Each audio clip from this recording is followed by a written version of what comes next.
Hello everyone. तो अभी शुरू करते हैं पास्ट परफेक्ट टेंस। इसमें कुछ नहीं है, आप पहले वीडियोस देखना। अगर आपने प्रेजेंट टेंस किया, प्रेजेंट परफेक्ट अगर किया होगा, देखा होगा, तो ये आपको एक झट से समझ आ जाएगा। तो इसमें होता क्या है, आपको सबसे इम्पोर्टेंट वर्ड बता रहा हूँ, चुका था। जो प्रेजेंट परफेक्ट मैंने करवाया है उसमें था चुका है। कोई भी चीज हम कहते हैं ना कि वह ये काम कर चुका है, वो प्रेजेंट परफेक्ट टेंस है। बस इसमें क्या है, ये परफेक्ट पास्ट का है, पास्ट परफेक्ट। इसमें आएगा चुका था, कोई भी काम वो कर चुका था, इसमें था आएगा। था क्यों आएगा? क्योंकि पास्ट में है, बीते हुए कल में है। परफेक्ट का मतलब होता है कोई भी थर्ड फॉर्म, जैसे कि पास्ट का वर्ड, ये जो परफेक्ट है ये पास्ट का वर्ड है। अब इसमें फॉर्मूला क्या है, आपने हैड लगाना है, हैड के साथ थर्ड फॉर्म लगानी है वर्ब की हमेशा। इस टेंस में जब भी आपने चुका है का कुछ, चुका था का कुछ बोलना है, हैड और थर्ड फॉर्म। अगर आपने चुका है का बोलना है तो भी थर्ड फॉर्म ही लगेगी, इधर हैज है वो देगा, हैज या हैव में से एक। पहले आपको फॉर्म्स बताता हूँ। 3 तरह की फॉर्म्स होती है क्रिया की, जैसे कि गो, जाना। गो की सेकंड फॉर्म बनती है वेंट, थर्ड फॉर्म बनती है गोन। गो का मतलब है जाना, वेंट का मतलब बन गया कि गई, गया। गोन का बना चुका था, कि वह जा चुका था। इसलिए 3 फॉर्म्स बनी है, जैसे कि डू करना, डिड किया, और थर्ड में बन गई डन कर चुका। ये फॉर्म्स होती है 3। जैसे कि टाइप पहली फॉर्म है, टाइपिंग करना, टाइप करता हूँ, टाइप्ड। इसकी सेकंड और थर्ड सेम है, सेकंड भी और थर्ड भी सेम है। ये आपको जो फॉर्म्स है वर्ब की, ये तकरीबन 200-250 वर्ड्स आपको करने होंगे, याद हो जाएंगे। उसमें से 70-80% तो सिर्फ ईडी या डी लगाना है पीछे, वो थर्ड फॉर्म और सेकंड फॉर्म सेम है। 80-90 ऐसे वर्ड्स हैं जो बदलते हैं, जैसे कि go, went, gone, do, did, done. तो आपको मैं सेंटेंस बना के दिखाता हूँ। सबसे पहले हमने लेना है सब्जेक्ट। सब्जेक्ट मैंने आपको बताया है क्या होते हैं, ही, शी या इट। इट मतलब कोई चीज, जैसे कि फ्रिज, टीवी, एसी। नेम्स, कोई भी नाम, जैसे कि राम, मोहन, करण, सब्जेक्ट। और आई, मैं, यू, आप, वी, हम, दे, वह।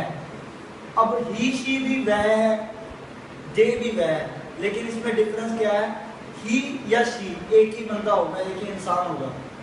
दे इसमें ज्यादा लोग होंगे, तब हम बोलते हैं वह। ये फर्क है। तो ये सारे हैं सब्जेक्ट्स। हमने कौन सा सब्जेक्ट चुना, मान लो हमने ही चुना, तो हम बनाएंगे ही, साथ ही आएगा हैड।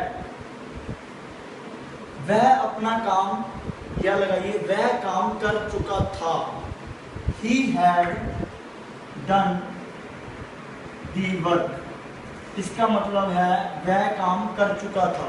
चुका था का पता लगता है हैड से, कि पास्ट का है। चुका का पता लगता है डन से, थर्ड फॉर्म से। हमने फॉर्म जो क्रिया है ना, वो थर्ड फॉर्म लगानी है, इससे पास्ट बन जाता है, और भी पास्ट बन जाता है।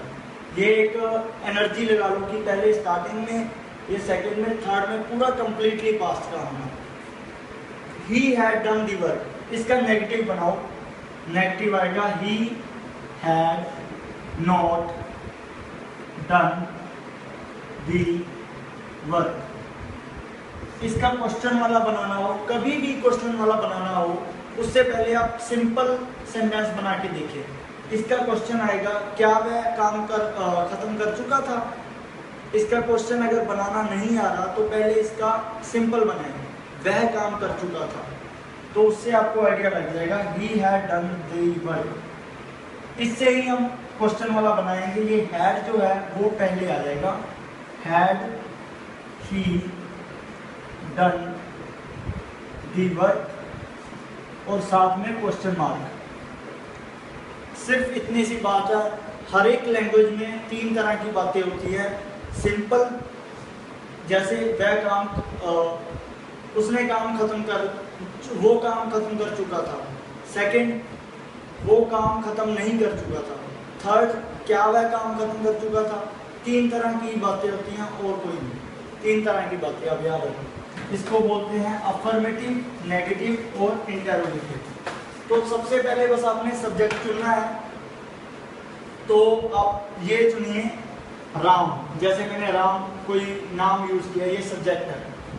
Ram had finished the work.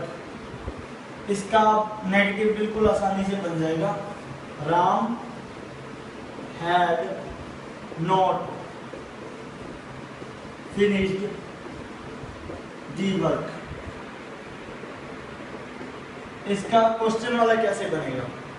Simple बात, हैड जो है वो पहले आ जाएगा। हैड राम, राम जो लिखना है उसका स्पेलिंग बड़ा आर। हमेशा नाम का, कंट्री का या जो स्पेशल लोग हैं जैसे कि पीएम है, वीआईपी लोग हैं, उनका पहला लेटर बड़ा लगता है। जैसे इंग्लिश कहना है, इंग्लिश लिखना है, कोई भी लैंग्वेज का फर्स्ट लेटर बड़ा आएगा, अदरवाइज सब छोटा। Had Ram finished the work question mark. क्या राम काम कर चुका था? तो सिंपल सी बात है, प्रेजेंट परफेक्ट में जहां भी परफेक्ट आ गया उसका मतलब है चुका। अगर पास्ट का परफेक्ट हुआ उसका मतलब है चुका था। अगर प्रेजेंट का परफेक्ट है उसका मतलब है चुका है। अगर फ्यूचर का परफेक्ट है तो मतलब चुका होगा। तो परफेक्ट जहां पे भी वर्ड आ गया उसका मतलब यह है कि आपने जो वर्ब है उसकी थर्ड फॉर्म ही लगानी है। जैसे गो, वेंट, गोन, थर्ड बनती है गोन। जैसे कि डू, डिड, डन, थर्ड बनती है डन। जैसे कि टाइप, टाइप्ड, टाइप्ड, इसकी थर्ड बनती है टाइप्ड। तो कोई भी चुका अगर लगाएंगे आप, चुका यूज करेंगे तो उसमें हमेशा क्रिया का थर्ड फॉर्म आएगा। और अगर पास्ट में है तो साथ में हैड लगा देना है। प्रेजेंट में है तो हैज या हैव में से एक लगेगा। हैज एक इंसान के लिए, हैव ज्यादा बंदों के लिए। फ्यूचर में है वो मैं आपको बताऊंगा। तो बस यही है, हैड के साथ थर्ड फॉर्म लगाना, मतलब आपकी लाइन है चुका था। ये आप याद रखिए। आपको आगे बहुत कुछ कराना है, आपको बताना। Thank you.